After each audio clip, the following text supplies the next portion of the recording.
안녕하십니까, 최성규입니다. 오늘은 저번 시간까지 그 에너지가 많이 소모되는 과정에 대해서 설명을 드렸었는데요. 그 과정 중에 에너지 교환에 문제가 생겨서 에너지가 점점 빠져나간다라고 제가 설명을 드렸습니다. 에너지가 점점 빠져나가면서 이제 벌어지는 일들에 대해서 뭐 몇 가지 설명을 드리려고 하는데, 그 중에 인정 욕구를 채우는 데 있어서 인정 욕구가 1대1 에너지 교환이 되면 좋지만, 그게 점점 더 1대10, 1대20 이렇게 에너지 교환이 생길 수 있다고 제가 말씀을 드렸었죠. 그렇게 되면서 생기는 문제가 무엇인지 한번 이제 생각을 해보도록 하겠습니다. 에너지 교환이 많다라는 얘기는, 그러니까 비효율적이다라고 얘기하는 이유는, 결국 내가 인정과 칭찬을 하나 받아드는데 들어가는 나의 에너지가 훨씬 더 많다라는 얘기겠죠. 그 얘기는 부모로부터 칭찬을 잘 못 듣는다던가,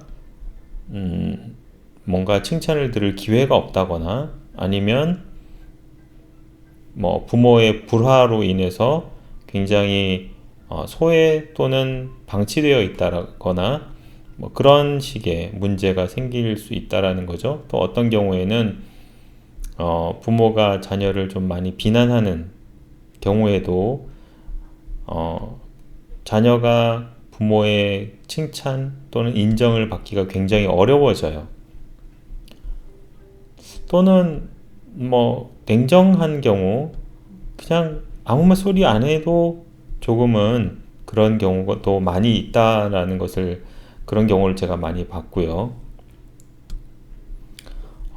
그것은 부모가 얼마나 자녀를 사랑하느냐와 관계는 좀 없어요. 오히려 부모의 성격이 좀 관련이 있는 걸로 저는 이제 보고 있는데요. 부모가 이제 말이 없거나 어떤 표현이 적은 경우에도 그런 경우가 왕왕 있습니다. 물론 부모가 사랑을 많이 주면야 큰 문제는 없어요. 큰 문제가 없고, 대신에 이제 조금 문제가 있어도 좀 약한 문제가 생기는 거지. 그런데 뭐 큰 문제는 안 생기지만, 그렇지만 이제 유형은 거의 비슷하다라는 얘기를 하고 있는 거죠. 그래서 내가 다른 그 칭찬과 인정을 받기 위해서 많은 에너지를 쓰고 노력을 많이 할 때, 그럴 때 에너지 교환이 좀 비효율적으로 되는 경우가 있는데, 그렇게 되다 보면 조금 이제 좀 심각? 그 정도까지는 아니더라도 약간 문제가 있을 정도가 되는 경우에는 어떤 문제가 생기냐면, 자기가 칭찬을 쉽게 받지 못한다는 걸 알게 되는 거죠. 그래서 굉장히 열심히 그 칭찬을 받기 위해서 노력을 하고 애를 쓰는 경우를 얘기할 수 있을 것 같아요. 그렇다는 얘기는 다른 사람한테 굉장히 노력하고 다른 사람으로부터 칭찬을 듣기 위해서 애를 쓰는 사람이라고 할 수 있겠죠? 그러니 일반적으로 우리 주변에서 보는 많은 사람들이 다 거기에 해당하는 걸 거예요. 칭찬과 인정을 받기 위해서 애를 쓰는 사람들. 그래서 누가 봐도 저 친구는 참 열심히 일하고 참 굉장히 성실한 친구야, 착한 사람이야 라고 얘기하는 모든 사람한테 해당될 얘기일 거예요.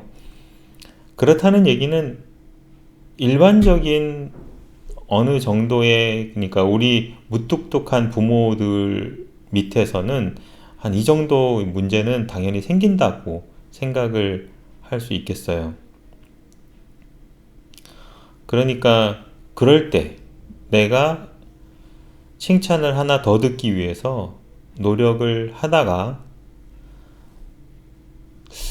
어떤 경우에 잘 안 들어오는 경우도 있겠죠. 노력을 해도 칭찬이 안 들어오고, 노력을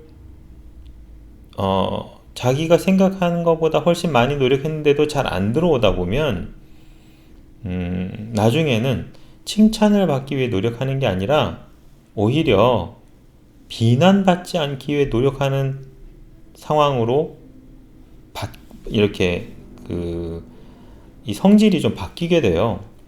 왜냐하면 내가 한 가지 칭찬과 인정을 받는데 들어가는 에너지가 크면 클수록 내가 받아둔 인정과 칭찬의 가치가 커지겠죠.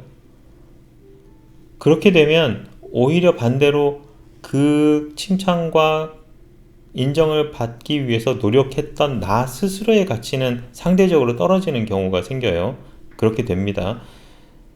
다시 말해서 내가 받아든 칭찬의 가치가 크면 클수록 이것이 잃어버릴까봐, 이것이 다른 사람의 비난 한마디에 없어져 버릴까봐 굉장히 애를 쓰게 되고 노력을 더 열심히 하게 된다라는 거죠. 내가 이걸 어떻게 얻었는데 이게 비난 한 방에 날아가면 이게 사라져 버리면 너무 큰 상실감과 허전함이 생길 것이고 굉장히 거기서 결핍감을 많이 느낄 거라는 거죠. 그래서 이게 비난을 받아서 빠져나가거나 사라지는 그 상태를 못 견뎌 하는 거예요. 그래서 오히려 더 칭찬을 받는 것보다 받아둔 칭찬과 인정을 지키려고 하는데 노력을 하게 됩니다. 그래서 칭찬받고자 하는 마음보다는 다른 사람에게 비난을 받지 않고자 하는 마음이 더 커진다라는 얘기를 하는 거죠. 같은 얘기예요, 근데 사람들이 받아들여지는 느낌은 달라요. 내가 나는 칭찬받으려고 노력하지 않는데요? 라고 하는 사람한테 그러면 비난받지 않기 위해서 노력하지 않나요? 라고 하면 네, 그렇습니다. 라고 대답을 하는 경우가 많거든요. 그 얘기가 그 얘기예요. 그러다 보니까 비난받지 않으려고 노력하는 것은 칭찬받으려고 노력하는 것보다 훨씬 더 많은 에너지가 소모가 되는 거죠. 그래서 비난받지 않으려고 노력하는 것으로 인해서 오히려 에너지가 더 빠져나가는 경우가 많이 생기게 돼요. 그러다 보면 비난받지 않기 위해서 노력하는 게 뭐겠어요? 완벽하려고 노력한다는 거죠. 완벽주의가 생기고 또 다른 한편으로는 착하려고 해요. 쓸데없이 착하려고 하는 거죠. 다른 사람한테 비난받을 틈을 주면 안 되니까. 그래서 착하려고 하거나 또는 모든 일을 만사가 튼튼하게 완벽하게 하려고 하거나 더 지나치게 완벽해서 2번, 3번, 4번 확인을 하게 되는 강박증까지도 생기는 거예요. 이 문제는 결국 해결을 어떤 식으로 해야 하냐면 물론 여러 가지 방법들이 있겠죠. 각자가 맞는 상황에서 여러 가지 조언들을 가지고 이 문제를 해결한 사람도 있을 거예요. 하지만 그 사람들은 그렇게 힘들지 않은 사람들이죠. 정말 힘든 사람들은 에너지가 바닥이 나서 더 이상 아무것도 할 수 없는 사람들을 얘기하는 거예요. 그런 사람들을 위해서 근본적인 문제 해결책을 제시해 주지 않으면 조금 더 꼼짝달싹 못하고 벗어날 수가 없는 거죠. 그래서 이 방법이 바로 내가 받은 인정과 칭찬의 가치를 계속 떨어뜨리는 방법을 써야 해요. 그래야 내 스스로의 가치가 올라가요. 여기에 대해서는 좀 더 자세하게 설명할 수도 있겠지만 그냥 직관적으로도 느낄 수 있지 않나요? 내가 받아든 칭찬과 인정의 가치가 높아지면 높아질수록 나는 거기에 그것을 얻기 위해서 엄청난 노력을 투자를 했기 때문에 나는 싸지는 거죠. 내 스스로의 가치는. 근데 나는 요거 하나 받는 거 정도는 나의 노력 하나 정도면 충분해. 난 이런 사람이야. 라고 하면서 바꿀 수 있으니까 오히려 상대적으로 내 가치가 높아지는 겁니다. 그래서 이것을 받은 칭찬, 인정의 가치를 계속해서 떨어뜨리려고 노력을 하셔야 돼요. 그 방법은 바로 제가 예전에 얘기했던 마중물요법인 거죠. 그것만큼 안성맞춤인 방법은 없어요. 한번 찾아보시고 노력해 보셨으면 좋겠습니다. 네, 오늘은 여기까지 하겠습니다. 감사합니다.